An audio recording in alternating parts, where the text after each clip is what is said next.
Hi mga kapromag. Ngayon ay bibigyan natin ng review itong wireless Wi-Fi repeater.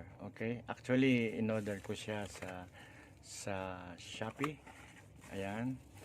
At ito yung kanyang specification. Yan. So, tinignan ko muna yung specification bago ko siya binili. And actually, very cheap siya. 294 lang. Okay. So, yan ang i-explore natin ngayon at bibigyan ng evaluation itong ating wireless Wi-Fi repeater. Papakita ko din sa inyo kung paano natin siya kinakabit, paano natin siya kino-connect sa app o sa software at kung gagana nga siya sa mga dead spot kung nakakabit na tayo sa ating main Wi-Fi. So ilalagay natin sa mga dead spot. Titingnan natin kung may madadagdagan yung ating signal. At meron din siyang dalawang klaseng setup na gusto kong subukan dito kung gagana. Kasi meron akong tenda wireless repeater din. Ilalagay ko yon in between or ilalagay ko siya sa dulo, whichever, kung ano man ang kalabasan. Actually, yan ay experiment ko. Pero dito, according dito, meron siyang dalawang setup, but just to extend the signal. No, ayan, no, extender lang siya ginamit. So, it's either kung malayo yung computer mo, nasa gitna lang siya as an extender, and dito is nakakabit siya sa iyong router. Okay, so as an extender din siya, pero extender with router signal. Okay, so yan ang mga i-explore natin. Okay. Okay, balik tayo dito sa ating in order. At bubuksan natin siya. Ipapakita ko sa inyo physically ano ang laman at kung paano natin siya paggaganahin. First is sabi niya is a repeater.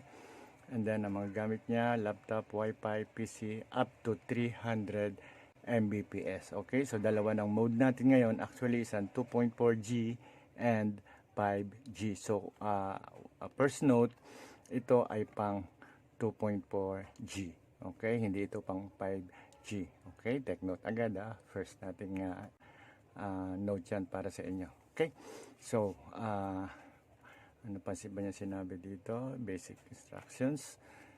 Okay, Wi-Fi router, repeater, and then 220 volts, 110 to 220 volts. Okay. Ano pa ibang importante? SSID. Okay, lahat standard. And ano pa importante dito? Check natin. Ayan, repeater.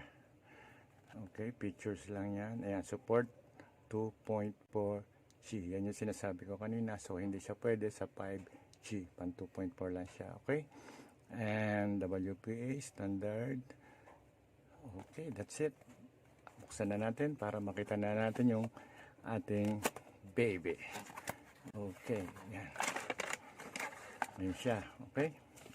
So, maliit lang yung ating repeater. Ayan. Okay. Wi-Fi repeater. Actually, palm size lang siya. Masyadong maliit, ano? Pero, tingnan natin how powerful itong ating Wi-Fi repeater. So, meron siyang WPS button dito. And the signals, meron mga LEDs dyan.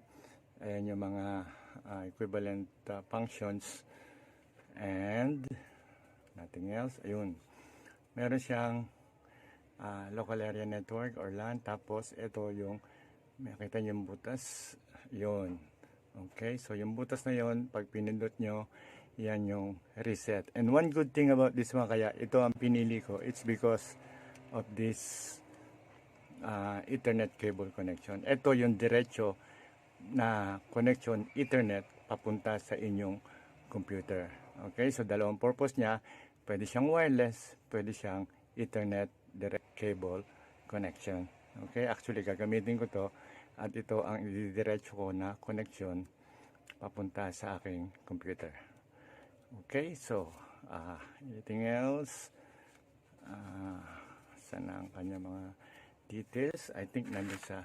Okay, meron din siyang, ayun, ang kanyang Ethernet cable. Okay, so yan. Yan yung kakabit mo dito, yun, and then the other side, papunta sa yung computer, sa laptop. Okay? So, pagka Ethernet ang connection, pwede. Kung laptop mo may ganito, yes, pwede yan. Okay? So, pagka direct connection. So, wireless din siya, no? Wireless and at the same time, mayroong connection. Okay? So, punta naman tayo sa ating manual. Okay? Yan. Ito yung manual. Buti na lang English, hindi siya Chinese. Okay, quick installation guide. Ayan, kompleto naman po siya. Power on, how to connect via Wi-Fi, and then how to configure the repeater mode. Ayan, kung sakaling as an extender mo lang siya gagamitin, so ito yung mga susundan mo na details. Okay, meron din siya example, how to connect. Ayan, so meron kang computer. Okay, meron kang mga gadgets. Diretso sa dito sa ating repeater. And then from your router. So router to repeater, and then repeater to your gadget. Okay? And then initially pag kumabit ka dun sa configuration mode, ito yung makikita mo na screen.